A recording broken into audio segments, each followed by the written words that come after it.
Bismillahirrahmanirrahim. Assalamualaikum warahmatullahi wabarakatuh. Bismillah. Salam silaturahim untuk semua sahabat misteri Konco Mangan. Terima kasih telah mensubscribe channel kami. Ketik kobil tuh untuk pengijazahan keilmuan dari kami sebagai tanda keikhlasan kami pada Anda. Semoga apa yang kami berikan bermanfaat untuk sesama dalam rangka melestarikan keilmuan Nusantara. Jangan lupa untuk subscribe channel kami karena masih banyak keilmuan yang akan kami ijazahkan. Assalamualaikum warahmatullahi wabarakatuh. Dalam Islam, sihir merupakan perbuatan yang terlarang sekaligus masuk dalam dosa besar. Bukannya tanpa alasan, sihir masuk dalam dosa besar karena mengandung kemusyrikan, melanggar akidah, hingga campur tangan setan. Rasulullah Shallallahu Alaihi Wasallam bersabda, jauhilah 7 perkara yang merusak, atau dosa besar. Para sahabat bertanya, apa saja ke-7 perkara itu wahai Rasulullah?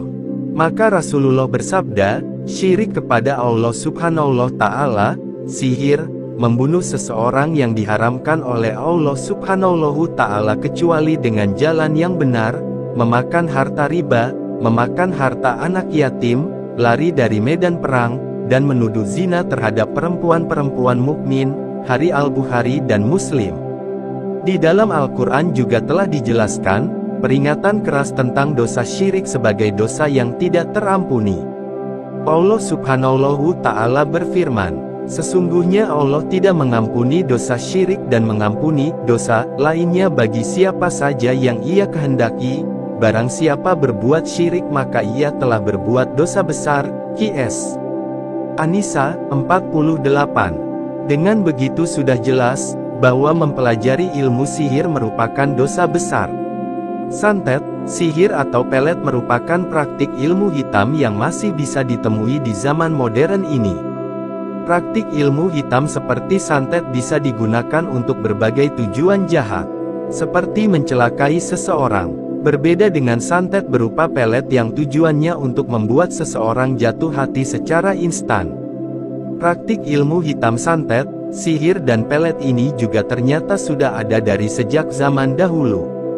Praktik santet, sihir atau pelet jelas berbahaya karena taruhannya adalah nyawa. Sihir paling ganas atau sadis adalah tenung, santet, atau janges. Pada dasarnya, teluh, tenung, gendam, santet, serta guna-guna, selalu dikonotasikan sama, yaitu ilmu hitam. Ia mempunyai kekuatan mencelakai atau membunuh. Hanya saja cara mempraktekkan, media, sarana, serta pengaruhnya berbeda-beda antara satu dengan yang lainnya. Dalam prakteknya, dukun santet bisa menggunakan beberapa jenis bahan untuk disatukan sebagai media. Kemudian pencampuran dari berbagai benda tersebut dirapalkan sebuah mantra pemanggilan jin perewangan. Sang dukun sebelumnya terlebih dahulu akan melakukan puasa selama 3 hari berturut-turut yang dimulai pada hari Selasa dan diakhiri pada hari Jumat atau sebaliknya. Dengan demikian jin perewangan tersebut akan dapat dia kendalikan.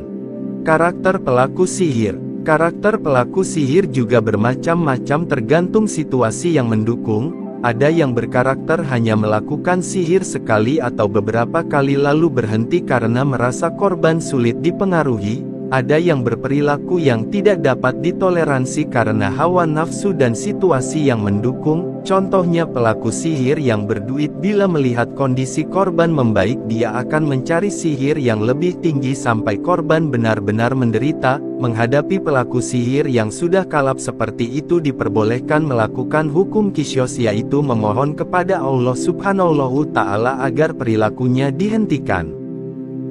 Di sini saya akan mengijazahkan amalan dan zikir agar bisa mengembalikan sihir ataupun tenung dengan izin Allah Subhanahu wa Ta'ala. Siapkan air yang diambil dari sumber mata air langsung, bukan air yang telah ditampung atau air yang telah dimasak, dapat segelas atau dapat sebotol ataupun secukupnya. Sholat hajat 2 rakaat lalu wirid di bawah ini. Baca istighfar 100 kali, sholawat Nabi 100 kali. Berdoa agar semua daya sihir kembali kepada pelakunya. Air putih ditaruh di depan kita.